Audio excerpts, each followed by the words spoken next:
Let's bring in KT McFarland, former Deputy National Security Advisor. KT has a new book coming out next week called Revolution, Trump, Washington, and We the People. This is a big controversy. Your reaction, KT? Look, somebody in Washington is getting very, very nervous about what the Durham report, John Durham, the attorney in Connecticut, who's been asked to investigate the investigators, look into the origins of the Russia probe, the Russia hoax, impeachment, all of this.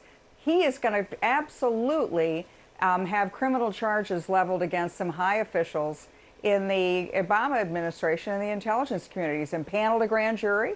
He's turned it into a criminal investigation. And I think there are a lot of people in Washington, the swamp creatures, who are very, very nervous about where this goes. And they're particularly trying to take sort of a preemptive strike, not only against Durham, but particularly against Attorney General Barr, because they know he's not afraid of taking this investigation where it needs to go, even if it uncovers a lot of wrongdoing by some very high officials of the previous administration. Yeah, we've been covering it and tracking it. We found that the FBI did have informants on the Trump campaign.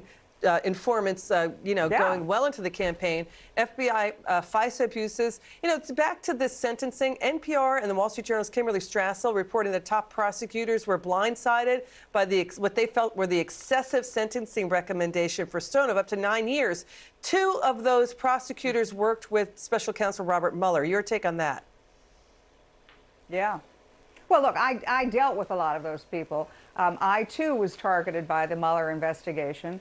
And I do feel that they abused their power. They took all the files and records and phone logs that I and others had. They wouldn't give us access to them. And then they basically said, well, what did you say on this phone call?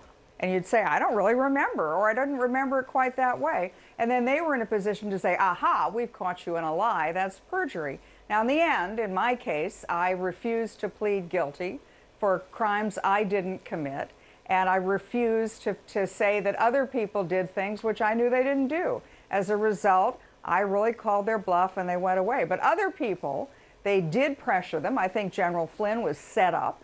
And I do think he succumbed to their pressure and probably did plead guilty to crimes he didn't commit. Yeah, to your point, there is prosecutorial abuse. Prosecutors are not infallible.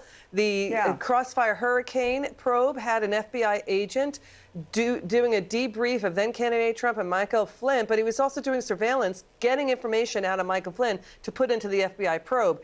Didn't read Michael Flynn or the candidate Trump their Miranda rights on that. I want to get to this. Mainstream media from CNN, CBS, the New York Times makes like this group behind the 2,000 former DOJ officials pushing to get rid of AG Barr. They're trying to make like it's nonpartisan. In fact, it's an anti-Trump group. It's called Protect Democracy. KT has a long list of former Democrat staffers who work for Adam Schiff, Chuck Schumer, Elizabeth Warren, and former Obama administration officials. This is not a nonpartisan group trying to get rid of AG Barr.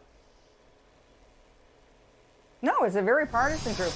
Former Attorney General Mike Mukasey said it probably better than anybody. He said that this is the same group of people who for 2 years sat around in panel discussions on cable news, and they inhaled their own exhaust fumes, and they got high on it. And they kept saying that there was collusion, there was wrongdoing, Trump was going to be hauled out of the White House in chains. None of it came to pass. Now, this same group is taking their last swing. They tried the Russia hoax, they tried the Mueller investigation, they tried impeachment, and now they're going to try to get rid of Attorney General Barr. Why? I think it's because he's getting very close to uncovering the abuses that went on in the previous administration and using the power of the federal government to target political opponents. Yeah, to your point, it's an important one you just made. Open Secrets, it's a watchdog group, found that Justice Department officials gave more to the Hillary Clinton campaign than to the Trump campaign by a ratio of 18-1.